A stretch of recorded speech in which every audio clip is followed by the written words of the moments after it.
विवाह के लिए रजिस्ट्रेशन सबका होगा। अब ये हम सब गौर करें, विवाह का पंजीयन पंचायत से लेकर के नगरीय निकाय तक, ग्रामीण स्तर में, शहरी स्तर में रजिस्ट्रेशन अनिवार्य रहेगा। यदि व्यक्ति, कोई विवाहित व्यक्ति लिव इन संबंध बनाता है तो 5 साल तक की सजा होगी उसको। ये हमने कठोरता से लागू कराया है, इसमें छूट नहीं है। साल 1715 जब भोपाल से लगे जगदीशपुर पर विदेशी आक्रांता दोस्त मोहम्मद खान ने कब्जा कर लिया था और इसके बाद इस जगह का नाम इस्लामपुरा रख दिया था। लेकिन मध्य प्रदेश में बीजेपी सरकार ने एक बार फिर इसका पुराना वैभव लौटाया और इस्लाम नगर से इसे जगदीशपुर कर दिया। लेकिन सिर्फ इतिहास इतना भर नहीं है, मध्य प्रदेश की राजधानी भोपाल से लगे जगदीशपुर का इतिहास बेहद ही दिलचस्प है। आज हम आपको अपनी इस कहानी में बताएंगे कि आखिर कैसे जगदीशपुर का नाम इस्लाम नगर पड़ा और उसके बाद इसको फिर से जगदीशपुर किया गया। साथ ही हम आपको बताएंगे कि आज हम इस किले को लेकर चर्चा क्यों कर रहे हैं, इस गांव को लेकर चर्चा क्यों कर रहे हैं, क्योंकि मध्य प्रदेश की मोहन सरकार ने इसी जगदीशपुर से एक बड़ा ऐतिहासिक फैसला लिया। यहां पर मोहन सरकार ने अपनी कैबिनेट की बैठक की और उसके बाद जो है मध्य प्रदेश में समान आचार संहिता यानी कि यूसीसी को लागू करने के लिए लाए गए प्रस्ताव पर मोहर लगा दी। इस कानून के बन जाने के बाद आखिर मध्य प्रदेश में क्या बड़ा बदलाव होने वाला है, इसकी पूरी कहानी भी हम आपको विस्तार के साथ बताएंगे। नमस्कार, मैं हूं अनुराग श्रीवास्तव और आप देख रहे हैं लोकमत हिंदी। मध्य प्रदेश अब देश का वो राज्य बनने जा रहा है जहां पर समान आचार संहिता को लागू किया जा रहा है, यानी कि एक से ज्यादा विवाह अब गैर कानूनी होंगे। यानी कि अब मध्य प्रदेश में यदि एक से ज्यादा विवाह कोई करता है तो वो प्रदेश में रह नहीं पाएगा, ऐसा मध्य प्रदेश के मुख्यमंत्री मोहन यादव का कहना है। लेकिन मध्य प्रदेश में यूसीसी लागू करने को लेकर सरकार की कौन सी कवायद रही और इस कानून के बन जाने के बाद आप पर क्या असर पड़ेगा, अब आप उसको सिलसिलेवार जान लीजिए। मध्य प्रदेश सरकार ने एक सर्वे कराकर लोगों से इस बात को लेकर राय मांगी थी, क्या वो यूसीसी के समर्थन में। अब हम आपको बताते हैं कि मध्य प्रदेश में सरकार ने समान नागरिक संहिता लागू करने को लेकर जो राय मांगी थी, उस राय के मुताबिक हिंदू पुरुष और हिंदू महिला लोगों में से कितने लोगों ने समर्थन किया और कितने लोगों ने विरोध किया, उसका आप यहां पर ग्राफ देख सकते हैं। सबसे बड़ी बात है कि हिंदू समुदाय की तरफ से बड़े पैमाने पर यूसीसी का समर्थन किया गया। लेकिन मध्य प्रदेश में मुस्लिम पुरुष और मुस्लिम महिला वर्ग जो इससे सबसे ज्यादा प्रभावित होने वाला है, यानी कि यूसीसी के लागू हो जाने से सबसे ज्यादा असर मुस्लिम समुदाय पर पड़ेगा। और यहां पर आप देखिए कि जो राय है उसमें जो लोग हैं उसमें भी सबसे ज्यादा मुस्लिम पुरुष और मुस्लिम महिलाओं ने इसका समर्थन किया है। ये राज्य सरकार का सर्वे कहता है कि उन लोगों ने, कितने लोगों से उन्होंने राय ली और कितने लोगों ने उसका समर्थन किया, कितने लोगों ने विरोध किया। अब आप ये जान लीजिए कि क्या सभी समुदाय पर विवाह विच्छेद, यानी कि यदि विवाह विच्छेद हो जाता है, तलाक हो जाता है, तो भरण पोषण को लेकर किस तरीके के हालात होंगे, इसको लेकर भी अब विवादों के लिए समान कानूनी सिद्धांत लागू होगा। यानी कि किसी भी वर्ग और समुदाय के यदि व्यक्ति हैं तो उन पर एक समान कानून लागू होगा। भरण पोषण को लेकर जो नियम तय होंगे उसके तहत आपको भरण पोषण देना होगा। अब हम आपको ये भी बता दें कि क्या विवाह विच्छेद प्रक्रिया का पंजीकरण अनिवार्य होना चाहिए, उस पर भी लोगों ने 91% लोगों ने उसमें हाँ कहा था। और अब जो यूसीसी लागू होगा उसमें यह अनिवार्य हो जाएगा कि तलाक होने का भी जो पंजीकरण है वो आपको कराना होगा।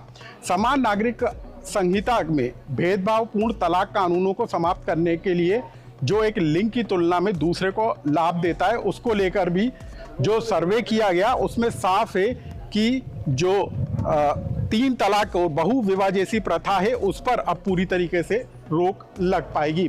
अब हम आपको ये भी बता दें कि उत्तराधिकार में स्त्री पुरुष को लेकर नियम क्या कहता है। यदि यूसीसी लागू होता है तो उत्तराधिकार में स्त्री पुरुष को समानता का अधिकार होगा, यानी कि पारिवारिक संपत्ति में बेटा और बेटी को समान उत्तराधिकार का अधिकार होगा। यानी कि एक समान, चाहे स्त्री हो या पुरुष हो, उसको भरण पोषण के लिए एक समान नियम लागू होंगे।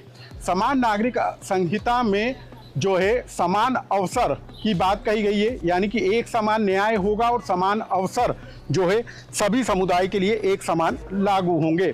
विवाह के लिए सही उम्र को लेकर भी चर्चा की जा रही है और इसके लिए ये भी अनिवार्य किया जा रहा है कि पुरुषों के लिए कम से कम 21 साल और महिलाओं के लिए 18 साल की आयु कंपलसरी होगी। हालांकि ये पहले से ही लागू है, लेकिन इसको और मजबूती के साथ लागू करने की बात कही जा रही है। अब आप ये जान लीजिए कि समान नागरिक संहिता जन परामर्श को लेकर 51 जिलों में परामर्श किया गया। भोपाल में राज्य स्तरीय परामर्श किया गया। सत्यापित नंबरों पर जो है SMS के जरिए राज्य सरकार ने जानकारी मांगी और उसके बाद ये UCC का जो ड्राफ्ट है वो तैयार किया गया।